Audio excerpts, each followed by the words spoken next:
Hoje é sexta-feira, 22 de outubro de 2021.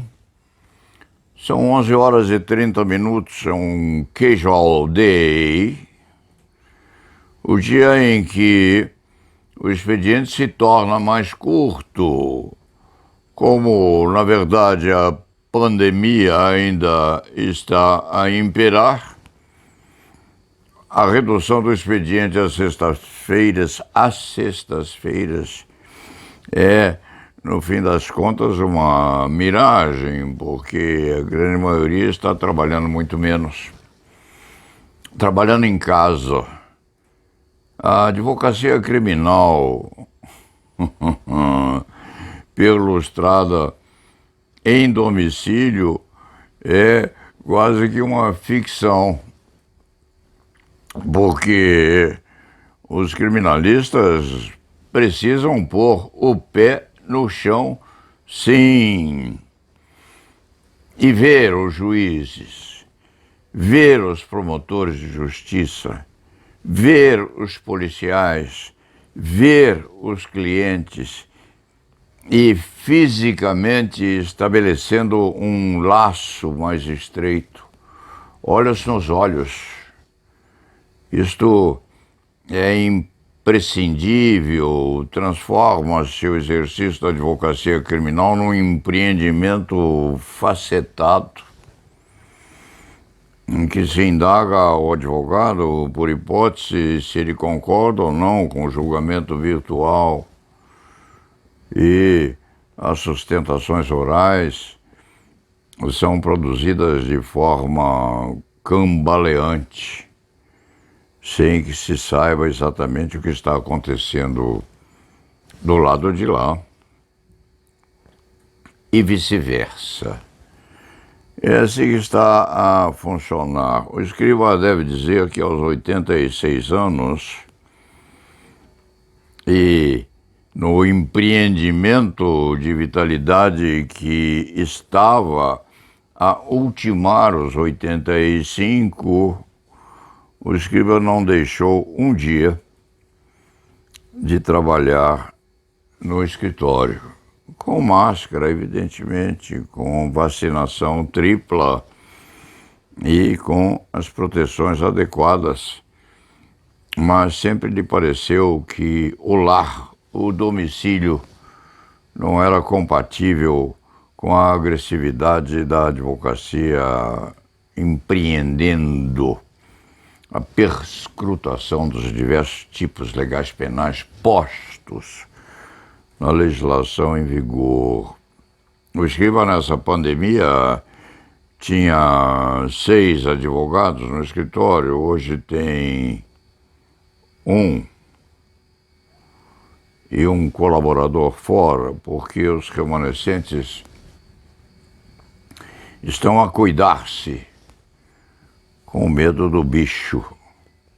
É para se ter, sim, receio do bicho, mas a vida não admite um certo tom de amedrontamento ou se ataca a dificuldade na plenitude, ou é preferível que se abandone a especialidade. É assim que, ao ver deste escriba, as coisas estão a funcionar. Houve uma interrupção passageira nesta manifestação porque faltou luz. A luz está intermitente também no meio da pandemia. Tudo em intermitência. E o escriba precisa acostumar-se com isso e não ficar aborrecido.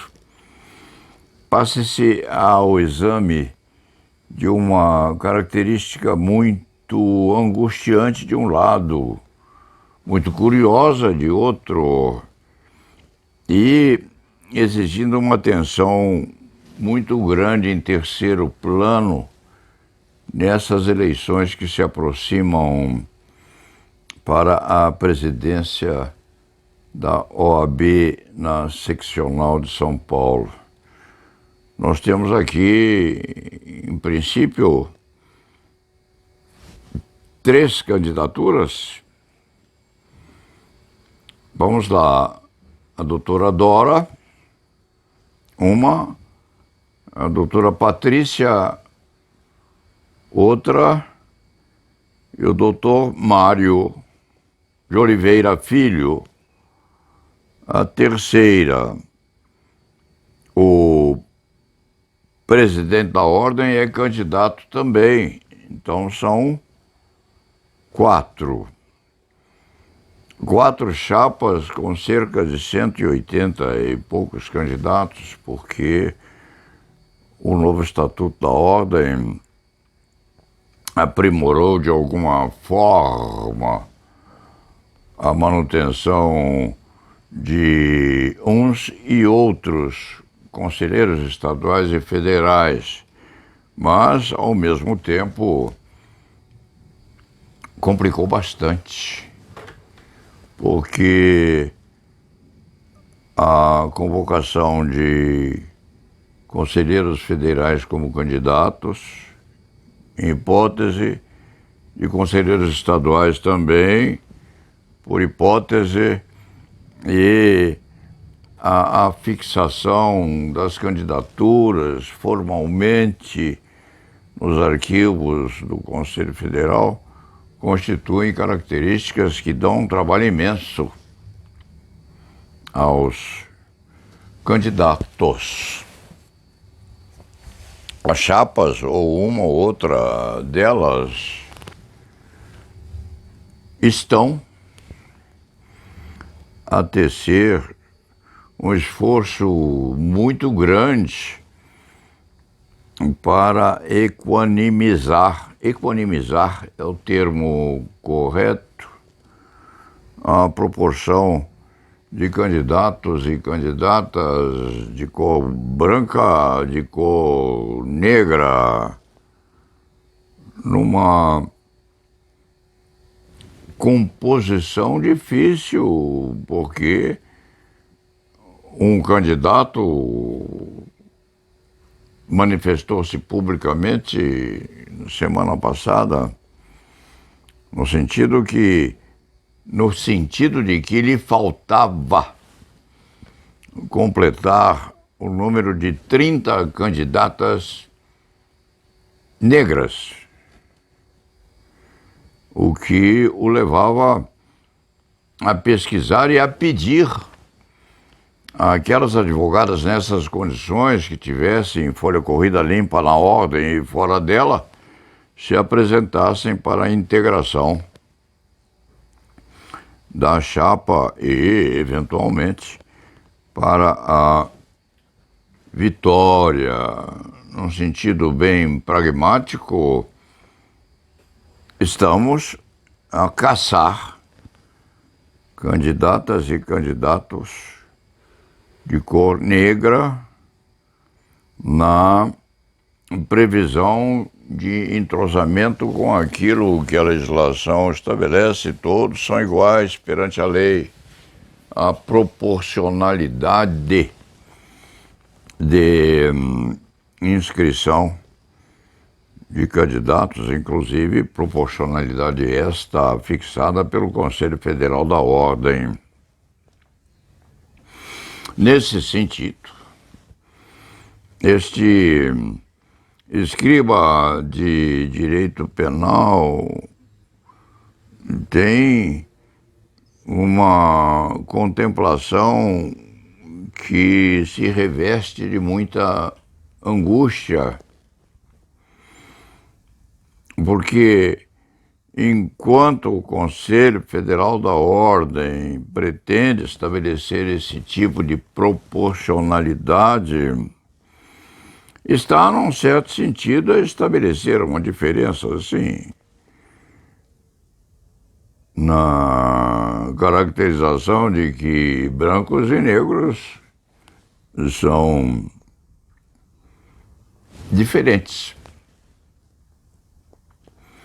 E somos Sim, diferentes na pele, porque uns têm mais melanina e outros têm menos melanina na constituição física, na epiderme, sendo preciso que nos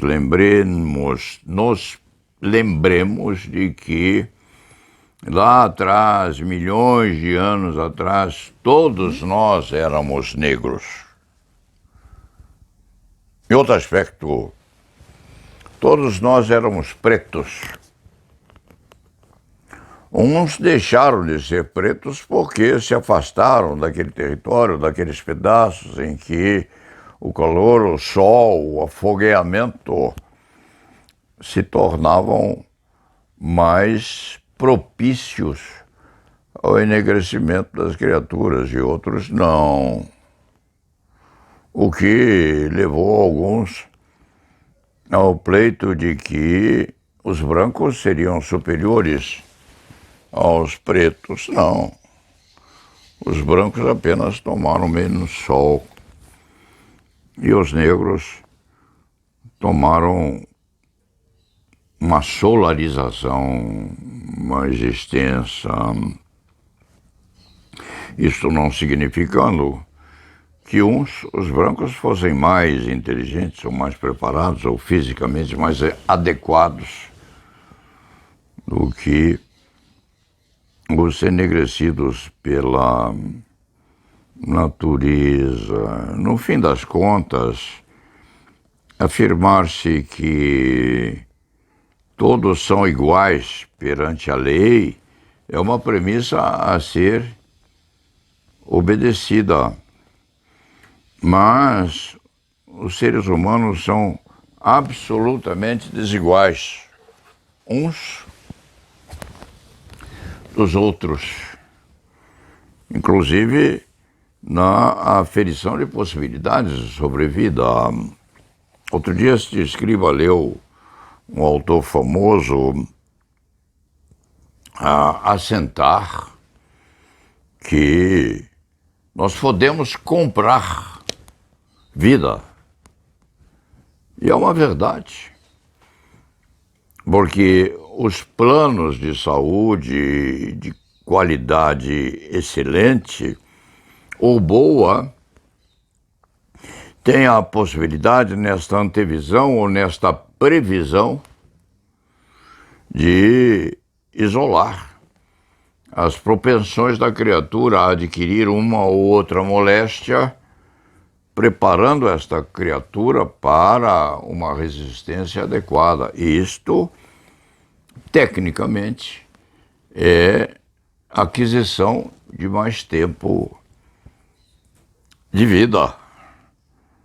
Fato que não ocorre ao miserável, ao pobre, àquele que não tem a possibilidade de se cuidar.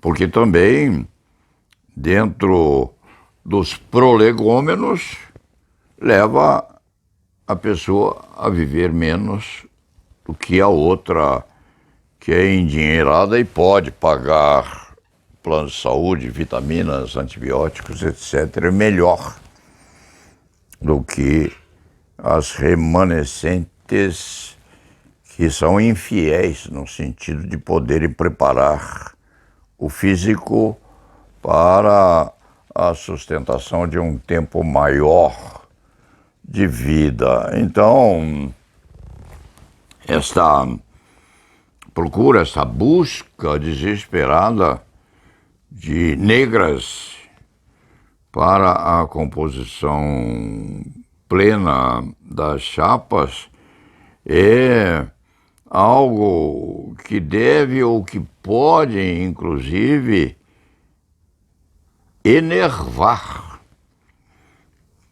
os próprios colegas e as próprias colegas convidados à integração das chapas, como se fossem, assim, animais pré-históricos ou animais postos no canto a serem emergencialmente trazidos para a integração da plenitude das chapas.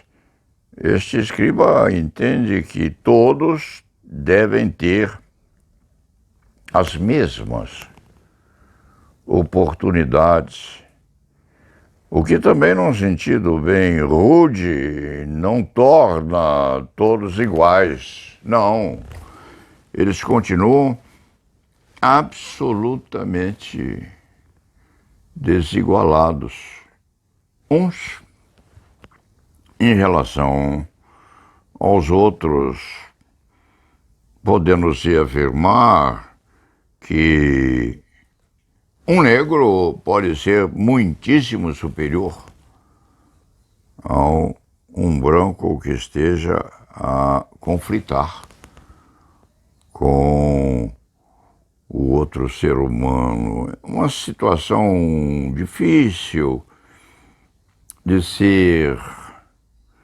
levada a bom termo.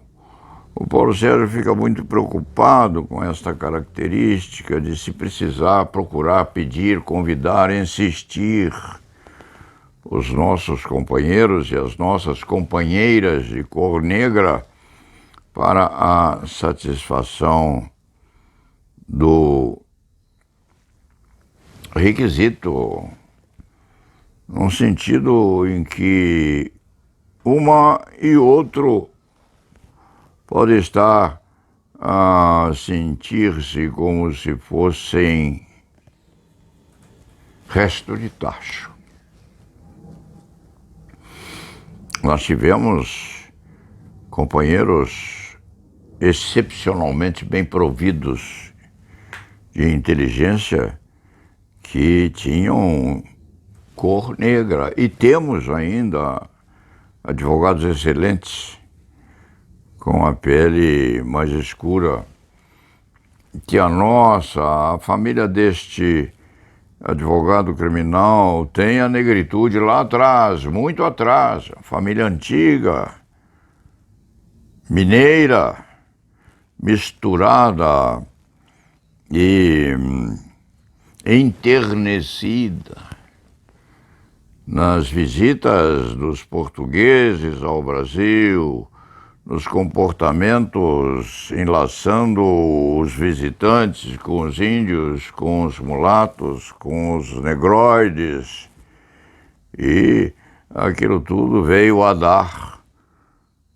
na família que gerou hoje este Leite Fernandes. Isto dá para se saber lendo o livro de Aureliano Leite sobre a conquista no Brasil pelos portugueses, os paulistas, qual a sobrevida dos paulistas brancos em função da invasão dos portugueses enegrecidos, com a escravatura vicejando por aí, de lá para cá. Isso lembrou ao Paulo Sérgio que essas características todas são postas, inclusive, magistralmente por Chico Buarque de Holanda e João Bosco, numa melodia muito simples chamada Sinhá, em que as perspectivas são aquelas em que o negro e a senhora de engenho estavam apaixonados. É aquilo que dá para se extrair da sublime sofisticação posta por Chico Buarque e João Bosco naquela melodia tão simples, mas tão linda, em que o negro escravo era acompanhante, não vigiava ou fiscalizava a dama que o mantinha escravizado. E, no fim, há um desenlace em que Chico Buarque e João Bosco dizem, mas não dizem. Dizem, mas não dizem que aqueles dois estavam enlaçados porque se haviam apaixonado na escuridão ou no ocultamento dentro da floresta. Essas coisas são assim porque a finitude desta perspectiva toda se dá, sim, no contato afetivo entre nós todos, brancos, negros, índios, índias e todo aquele remanescente que a nossa humanidade tem, sem que nos esqueçamos da paridade nos dois sexos e no casamento entre seres do mesmo gênero humano. É muito difícil o trabalho sobre esse tipo de tentativa de equalização. Nós somos diferentes e ao mesmo tempo somos engraçadamente enlaçáveis nos amores que podemos ter, havendo na brasilidade uma pleiade enorme daquilo que nós chamamos de mestiços, essa mestiçagem que é solenemente concorrente nos trabalhos de modernização do nosso país. Então, o Paulo Sérgio, ao mesmo tempo, acha que se deve receber esses colegas e essas colegas com muito amor e carinho, mas entende que esse sentido de cotas não dá a perspectiva de se entender que enquanto nós os convidamos, estamos a preencher por necessidade essas vagas que precisam sim ser engordadas na competição. Nós queremos que eles venham, que todos venham com um acatamento muito grande e com o reconhecimento de que podem ser também e muitos superiores a todos nós, porque a superioridade não está na cor da pele, a superioridade está assim na posição por parte dos candidatos de condições intelectuais, inclusive, que os tornam melhores do que muitos de nós. Dito isto, e para finalizar esta manifestação, que já vai longa, o Paulo Sérgio vai colocar Gustavo Bayer a dizer com sublime diferenciação aquilo que Chico Buarque e João Bosco quiseram expressar quando fizeram Sinhá. Gustavo é posto abaixo desta manifestação. E lá na Vevó.